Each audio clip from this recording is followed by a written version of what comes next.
Do ponto de vista humano, nós ficamos impressionados como que uma instituição sem fins lucrativos consegue se manter viva durante 65 anos. Você já pensou nisso? Não temos subvenções financeiras de espécie alguma, de nenhum lugar, tudo com as nossas contribuições, nossos dízimos, nossas ofertas, nossa colaboração. Nesta natureza jurídica da igreja, direito privado, nós não recebemos dinheiro, verba de nenhum órgão, nenhum ente estatal. É a obra de Deus. Do ponto de vista humano, é muito difícil compreendermos isto. Como que um coro consegue sobreviver 65 anos ininterruptos? Este coro tem a idade da igreja, 65 anos. E quantas pessoas que por aqui passaram, dedicando, se entregando, se doando e doando para a obra de Deus. Do ponto de vista humano, nós não conseguimos entender como isso funciona. Militares, civis, professores, aposentados, empresários, pessoas das diversas áreas profissionais, nossa orquestra, cada um com a sua luta, gente doente, gente que não deveria estar aqui, está. Gente que está aqui no sacrifício. Gente que poderia estar em casa. Do ponto de vista humano, nós não entendemos como que as pessoas se esforçam. Porque isso aqui vai além da cultura. Isso aqui vai além de uma apresentação musical. Só mesmo pela presença de Deus e pela atuação do Espírito Santo, que atua numa entidade de natureza jurídica privada, tida no Código Civil, no seu artigo 44, inciso 4, entidade religiosa. As pessoas se doam, elas se entregam, e ninguém aqui é obrigado a nada. Ninguém aqui é forçado a nada. É uma espontaneidade, é uma alegria. Pouquíssimas pessoas aqui, se você não sabe, pouquíssimas pessoas aqui são remuneradas. A maioria é gente voluntária, é gente que serve, é gente que ama, é gente que trabalha, é gente que não tem problema com o horário.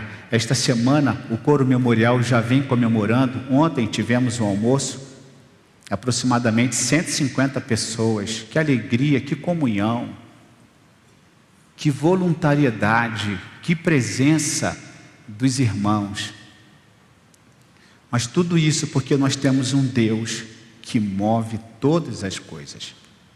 Este é o milagre da obra de Deus. Um coro que existe e que canta há 65 anos. E quantas pessoas já passaram por este coro? Quantos regentes, líderes, pessoas que já partiram para a glória, para a eternidade, pessoas que mudaram de cidade, pessoas que estão em outros lugares, como por exemplo o Renato, que veio lá de Uberlândia. Fica de pé aí, Renato. Você e a Thaís, obrigado, Renato, está vendo a Thaís aqui, vieram de Uberlândia e foram convidados a ficarem um final de semana conosco para adorar ao Senhor e comemorar 65 anos. Isto é o que Deus faz, o que Ele move os corações. Mas toda esta engrenagem, ela possui um pano de fundo. Ela não existe por si só, no ponto de vista de que ela é autossuficiente e ela se basta, ela se mantém. Não. Existe algo que nos move, que faz com que tudo isso exista. E com toda a problemática, você acha que não tem problema? Tem problema.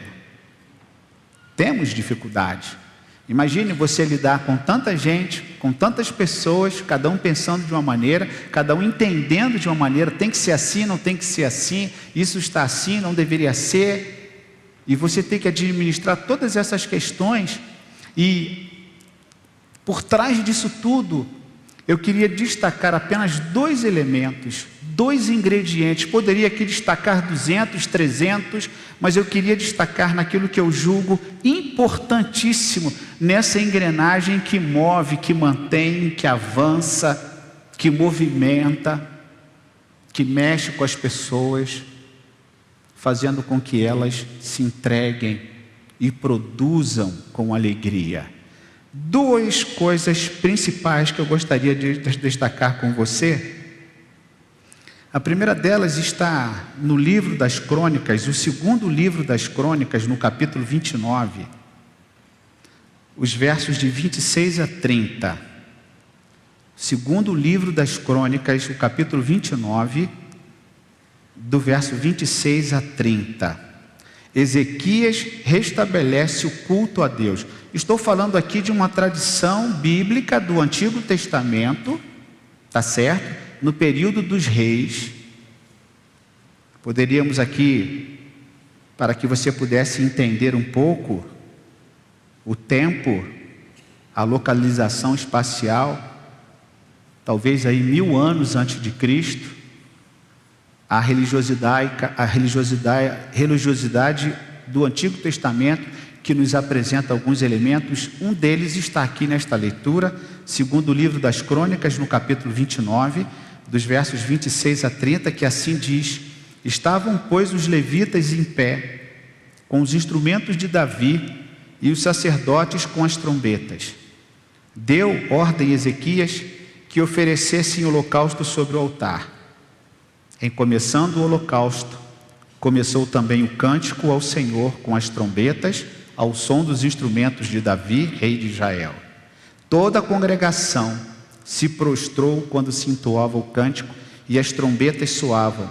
Tudo isto até findar-se o holocausto. Tendo eles acabado de oferecer o sacrifício, o rei e todos os que se achavam com eles prostraram-se e adoraram. Então o rei Ezequias e os príncipes ordenaram aos levitas que louvassem o Senhor com as palavras de Davi e de Asaf, o vidente. Eles o fizeram com alegria e se inclinaram e adoraram. O que eu quero destacar aqui nesse texto, diante de tantos elementos e ingredientes importantes, é se curvar diante de Deus. Como eu disse no início, a igreja possui natureza jurídica privada, a lei ampara a igreja, o Código Penal ampara o culto, a Constituição ampara o culto, a liberdade religiosa, o ambiente do culto, os instrumentos, os símbolos, tudo isto a lei ampara. Ela dá legitimidade à fé do seu povo, seja ela qual for, a sua fé, a minha fé. Este é o ponto de vista legal, da legitimidade, da legalidade, que trata de um elemento espiritual, que aí eu diria para você que a lei dos homens não contempla. E somente quem está inserido nesse contexto de fé é que pode de fato se curvar diante do Senhor. Esse texto ele mostra o restabelecimento de um culto, o rei Ezequias, e conforme a tradição do seu povo, cada pessoa fazia algo na ação cultica, cada pessoa tinha a sua tarefa, o seu dever, e ele estabeleceu, os seus antigos lá com Moisés, eles estabeleceram os levitas para ordenar o culto, para coordenar o culto, para trabalhar o culto, para cuidar dos apetrechos, tudo em ordem. E disto a lei não trata. Há um elemento espiritual aqui nesse texto, que é uma característica, que é uma marca daquele que verdadeiramente adora a Deus, se curvar diante do Senhor. No Antigo Testamento nós temos 2 espécies que são indicadas nesse posicionamento de se curvar diante de alguém numa atitude de humildade. Primeiro, as pessoas se curvavam diante de um líder, de uma autoridade, numa atitude de respeito. Eu poderia citar pelo menos 4 textos bíblicos para os irmãos, na relação de gente para gente, de pessoa para pessoa, quando eles se curvavam numa atitude de respeito, Então eles reverenciavam alguém, e nesta atitude então ele abaixava a cabeça, reverenciando uma pessoa, que naturalmente poderia ser um superior, um sacerdote, um levita, um líder, ou qualquer outra pessoa que gozasse de alguma espécie de superioridade numa hierarquia. Ou até do ponto de vista espiritual, nós temos textos que mostram isso, quando pessoas também se curvavam diante daqueles que serviam ao Senhor. Isso vai acontecer no Novo Testamento, quando alguém também se curva diante de Pedro, e Pedro diz assim: não, levanta que eu também sou homem, não se curve diante de mim. Mas também nós encontramos este entendimento, e o texto bíblico caminha neste sentido, que durante o momento do culto, quando as pessoas se reuniam para adorar, para cantar, eles então se curvavam diante de Deus. O nosso Brasil é laico. Você não vai encontrar isso em constituição alguma, dizendo que você tem que se curvar diante de Deus.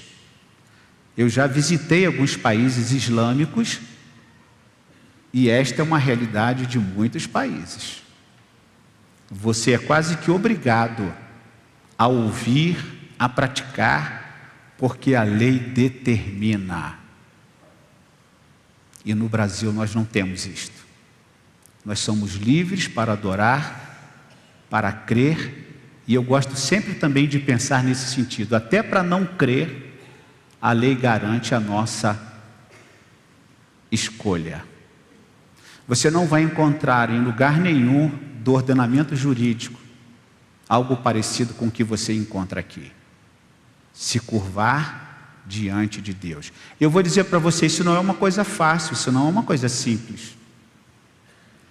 Se curvar diante de alguém, talvez por uma obrigação de cunho militar ou hierárquico numa empresa, ou até numa casa em que o respeito é extremamente observado, que o filho se curva diante do pai numa atitude de submissão ou qualquer outra coisa. Mas a espontaneidade, a livre escolha de você se curvar diante de Deus, se prostrando no reconhecimento de que Deus de fato é o Todo-Poderoso, o Criador, é aquele que tem todo o poder, é aquele que nos criou, é aquele que nos permitiu nascer, nos permitiu viver e está conosco em nossos dias. Esta talvez seja uma atitude muito difícil para algumas pessoas. Aquelas pessoas que nasceram no lar cristão, no lar evangélico, que desde criança elas aprenderam a adorar ao Senhor, elas frequentaram uma escola dominical, elas conseguiram desenvolver alguns aspectos da fé que facilitaram o contato com a divindade, que para elas era um prazer, uma alegria fazer uma oração, cantar, frequentar uma escola dominical. Mas talvez para um adulto, uma pessoa que pensa, uma pessoa que raciocina, uma pessoa que já tem uma experiência de vida, talvez seja algo muito difícil se curvar diante de Deus. Aqui está o elemento espiritual da fé. Extremamente difícil, complexo para um ser humano adulto. Para alguém que talvez não esteja caminhando em alguma religião, em alguma fé, e que talvez nunca tenha pensado a respeito disso, que eu preciso me prostrar diante do Senhor. Veja aqui o texto bíblico, irmão. Você que está acompanhando a leitura bíblica, veja aqui comigo, segundo o livro das Crônicas, no capítulo de número 29, o verso 26, os levitas em pé, com os instrumentos de Davi, os sacerdotes com as trombetas, pessoas e instrumentos adorando, servindo, cantando ao Senhor, num ambiente de culto, num ambiente de adoração, num ambiente de reconhecimento da presença do Senhor, do direcionamento do Senhor. Diz o verso 27 que Ezequias deu ordem a Ezequias que oferecesse holocausto sobre o altar. Em começando o holocausto, começou também o cântico ao Senhor com as trombetas, ao som dos instrumentos de Davi, rei de Israel. Ou seja, quando eles começaram a sacrificar, começou o louvor. Que coisa impressionante, meus irmãos. Que coisa impressionante. quando deu início o holocausto, eles começaram a oferecer ao Senhor, eles começaram a entoar cânticos de louvores a Deus. E nesse momento, o Espírito Santo começa a trabalhar nestas vidas, e eles não estão apenas participando de um ritual cultico, eles não estão apenas sacrificando os seus animais, eles não estão apenas sacrificando a partir de determinadas observâncias, eles também se inclinam diante do Senhor. Diz o verso 28, toda a congregação se prostrou, eles se curvaram diante de Deus, eles reconheceram com muita humildade quem era o Senhor, quem era o Deus que eles serviam, o que este Deus fazia e o que ele representava para o seu povo, como hoje. O que a palavra de Deus representa para nós, o que Jesus Cristo representa para nós. Nós estamos aqui hoje diante de um aniversário de 65 anos, quando nós nos alegramos com uma boa música, quando nós nos alegramos com uma orquestra, quando nós presenciamos algo absolutamente gratuito, em que é livre a presença das pessoas, as pessoas podem comparecer livremente a um ambiente de culto, este ambiente que nós temos aqui confortavelmente para receber as pessoas, mas nós não podemos jamais esquecer daqueles ingredientes espirituais que compõem o culto, e que dão sentido ao culto, e que falam verdadeiramente do culto, porque fora isso seria uma mera apresentação. E aí eu já fiz essa pergunta em uma das apresentações aqui dos nossos coros: quanto você pagaria por uma noite como essa? Quanto você pagaria por uma noite para assistir uma boa música, uma orquestra? Mas o preço já foi pago.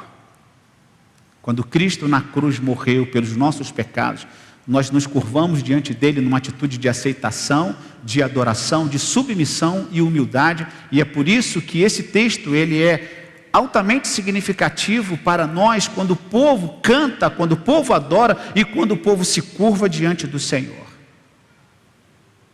E é por isso que nós estamos aqui, porque nós entendemos, talvez não todos, de que é necessário se curvar diante do Senhor. Porque a adoração é para Ele, o culto é para Ele, e diz aqui novamente, pela segunda vez o texto repete isso no verso 30, veja comigo. Então o rei Ezequias e os príncipes ordenaram aos levitas que louvassem o Senhor com as palavras de Davi e Asaf o vidente, eles o fizeram com alegria e se inclinaram e adoraram. Isto é culto, este reconhecimento de quem é Deus, quem é Ele, o que Ele fez, o que Ele faz, e por que nós estamos aqui prestando culto a Ele. Esta é uma experiência pessoal, que vai além de uma religiosidade fria e apática, que muitas vezes nem entendemos por que fazemos ou o que estamos fazendo, mas é fruto de uma consciência, de uma racionalidade desenvolvida por alguém que reconhece e que encontra sentido no ato de se prostrar. Eu me prostro, eu adoro, porque Ele fez por mim, porque Ele me salvou.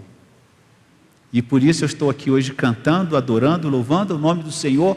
Por quê? Porque eu estava perdido e fui achado, porque eu estava nas trevas e Ele me encontrou.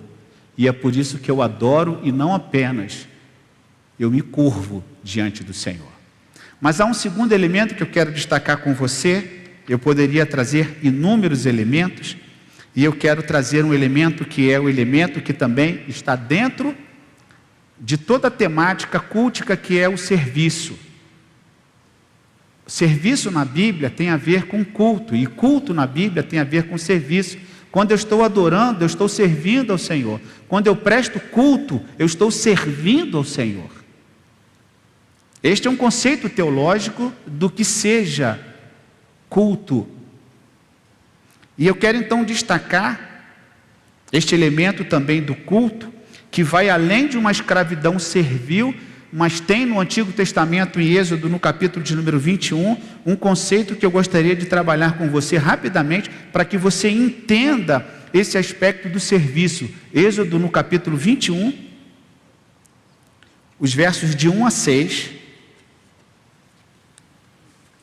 numa relação de escravidão comum naquela época. Não sou a favor da escravidão, já digo logo, tá? O texto bíblico trata dessa questão, e essa é uma questão para muitas pessoas de difícil entendimento. A presença da escravidão entre o povo de Israel era comum, não só entre os israelitas, mas em todas as nações praticamente daquele mundo antigo, e até hoje tem escravidão. E esse é um tema polêmico que eu não quero entrar aqui nessa polêmica. O que eu quero destacar nesse texto de Êxodo, no capítulo 21, era a mudança na relação de um escravo quando ele recebia a sua liberdade. Êxodo capítulo 21, os versos de 1 a 6, que assim diz: leis acerca dos servos. São estes os estatutos que lhe proporás. Se comprares um escravo hebreu, 6 anos servirá, mas ao 7º sairá forro de graça, ou seja, será liberto. Se entrou solteiro, sozinho sairá. Se era homem casado, com ele sairá com sua mulher. Se o seu senhor lhe der mulher, e ela der à luz filhos e filhas, a mulher e seus filhos serão do seu senhor, e ele sairá sozinho. Porém, verso 5, se o escravo expressamente disser: eu amo meu senhor, minha mulher e meus filhos, eu não quero sair forro, ou seja, eu não quero a liberdade, eu quero ficar. Então, o seu senhor o levará aos juízes e o fará chegar à porta ou à ombreira, e o seu senhor lhe furará a orelha com uma sovela, e ele o servirá para quando? Para quanto tempo? Para sempre. Do que esse texto está tratando? Esse texto está tratando exatamente do seguinte: um hebreu, escravo do outro hebreu, ele trabalhava um tempo, e aqui diz o texto que ele trabalhava 6 anos, e no 7º ano ele poderia sair. E no final do tempo em que terminasse aquele período, o seu senhor chegasse para ele e falasse assim: agora você está livre, você pode ir embora. Você pode seguir a sua vida, seguir o seu caminho. E esse texto demonstra uma prática comum com aqueles que viviam uma situação de escravidão, e que fosse ali alforriado, ele chegava para o seu senhor e dizia assim: não, eu não quero ir embora, eu quero ficar por livre e espontânea vontade. Eu sou livre para ficar, eu não quero ir embora. Este conceito de ficar livremente é um conceito muito desenvolvido na Bíblia, que trata de servir a Deus livremente. Eu não estou aqui considerando a escravidão, e não estou aqui fazendo apologia a qualquer coisa neste sentido. Não é um tema, ainda que seja um tema de ordem moral, de ordem política, jurídica ou qualquer outra coisa. A humanidade trata desse tema histórico, e a gente tem que ter um cuidado tremendo para falar essas coisas. Estou falando aqui de um contexto do Antigo Testamento, que tem aproximadamente aí, talvez, na época de Moisés, quanto tempo? 1.500, 2.000 anos antes de Cristo. Estou falando de um tempo que para nós esteja aí beirando quase 4.000 anos atrás. E quase impossível entender a mente de alguém que vivia 4.000 anos atrás com a mente nossa que nós temos hoje.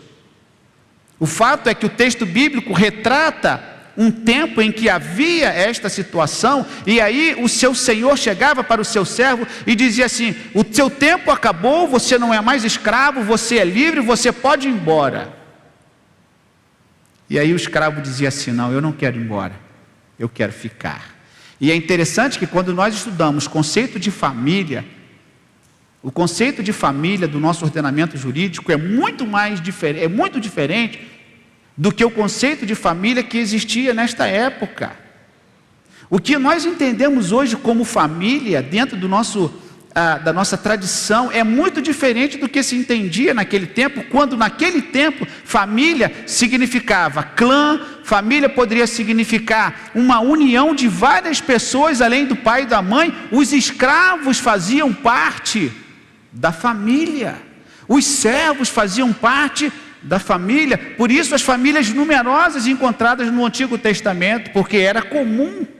As famílias numerosas, porque muitas pessoas, além de papai, mamãe, irmão e irmã, muitas pessoas faziam parte de um clã familiar. Há inclusive uma evolução, quando nós vamos estudar essa historicidade familiar, há uma construção que dava lá na frente tribo, clã, tribo e nação.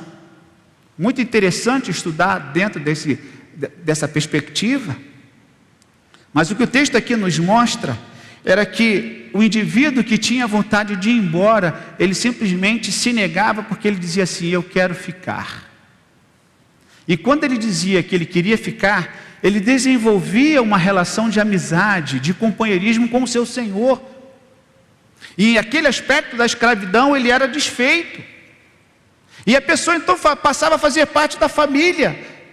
Ele queria permanecer por espontânea vontade. E aqui diz o texto bíblico que ele disse o seguinte no verso 5: porém o escravo expressamente, se ele disser, eu amo meu senhor, minha mulher e meus filhos, não quero sair forro, eu não quero ser livre, eu não quero seguir a minha vida longe daquilo que eu construí aqui, eu quero permanecer. E eu fiquei pensando, o que Jesus fez por nós quando Ele nos trata de amigos e não nos trata como escravos, e não nos trata como servos? Só para que você entenda, o texto fala no verso de número 6 de sovela. Sovela é um instrumento para perfurar a orelha, ou não propriamente para furar a orelha, para furar um couro, para furar uma madeira, para furar qualquer coisa, um instrumento pontiagudo, que eles furavam a orelha já naquele tempo, significando compromisso. E a pessoa então voluntariamente ela se colocava naquela situação. E é interessante pensar que aquele furo significava compromisso, e aquele furo significava um ato irreversível do escravo para com o seu senhor. Ele jamais poderia alterar isso, o que é muito difícil para nós hoje, numa sociedade que se desfaz tão facilmente entender determinados conceitos estabelecidos de permanência, de palavra. E o escravo então, quando ele fazia isso, ele estava assumindo um compromisso de permanecer, e ele não queria sair. E ele passava ele se tornava membro. Abra sua Bíblia em João no capítulo 15. Vamos lá para o Novo Testamento. João no capítulo 15. Olha que interessante quando nós comparamos a forma, o tratamento com que Jesus deu aos seus discípulos. O tratamento que ele deu aos seus discípulos, João no capítulo 15. Veja o que diz os versos 13, 14 e 15.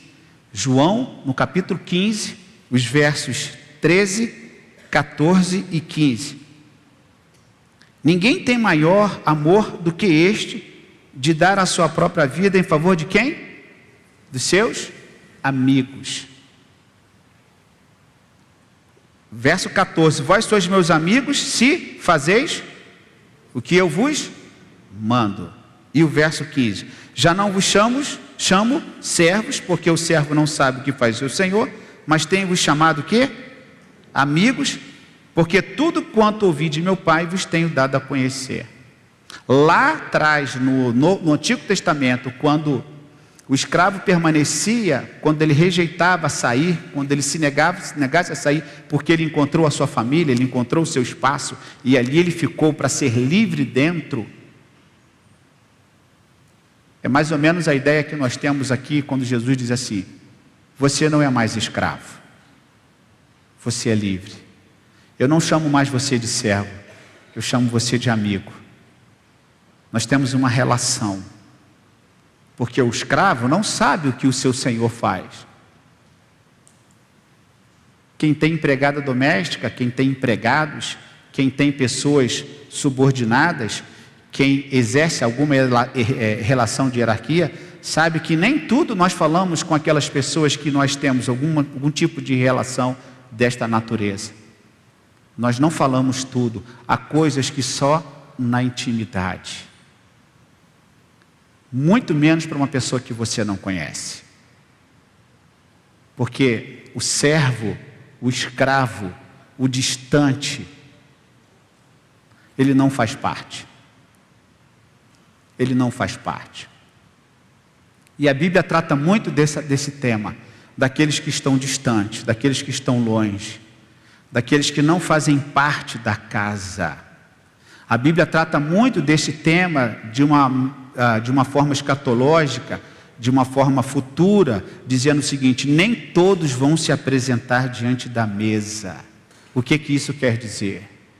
Que nem todos estão em comunhão com Cristo na mesa que Ele está propondo. Nem todos fazem parte da mesa do Senhor. Nem todos possuem intimidade com o dono da festa. E por isso estão distantes. E por isso não conhecem o seu Senhor. E por isso não têm relacionamento com Ele. E nós conhecemos muito bem, porque eu acredito que aqui todo mundo já foi penetra em algum momento da vida, na adolescência, em algum momento, quem viveu juventude, se não foi, ouviu de alguém que foi penetra em alguma festa, e que você foi, você não conhecia ninguém, e você ficava completamente preocupado, inquieto, porque você não foi convidado. Você está ali porque alguém te levou. Mas quando você é convidado e você tem ali a credencial para fazer parte, é porque alguém te conhece, ou alguém te conheceu e te credenciou para estar perto, para fazer parte. E o que Jesus fez por nós é exatamente isto: Ele nos aproximou de Deus, Ele nos convidou, Ele nos chamou. A sua morte foi uma morte reconciliatória. Ele nos permitiu sentar com Ele e participar da mesa, não como servo, não como escravo, mas como amigo. O que Deus tem para a sua vida é isso. O que Deus tem para nós é isso. É nos transformar de escravos do pecado, de escravos dos nossos vícios, de tantas outras coisas, e nos libertar. Mas tem uma coisa: quando Ele nos liberta, nós não queremos ir embora novamente, nós queremos permanecer, conforme Êxodo capítulo 21, quando o indivíduo que completasse os 7 anos, o seu Senhor chegasse para ele e falasse: agora você pode ir embora. Ele falou assim: não, eu não quero ir embora, eu quero permanecer. É exatamente o sentimento daquele que se encontra com Cristo. Ele quer permanecer com Cristo. Ele pode ir para o mundo, ele pode fazer o que ele quiser, mas a sua escolha é permanecer diante do Senhor, porque ele quer servir ao Senhor.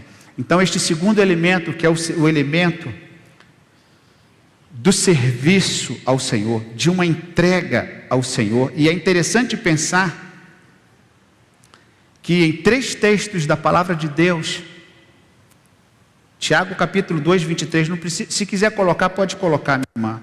Tiago capítulo 2, 23, Isaías 41, 8 e o segundo livro das Crônicas 20, versículo 7. 3 textos que fazem referência a Abraão como amigo de Deus.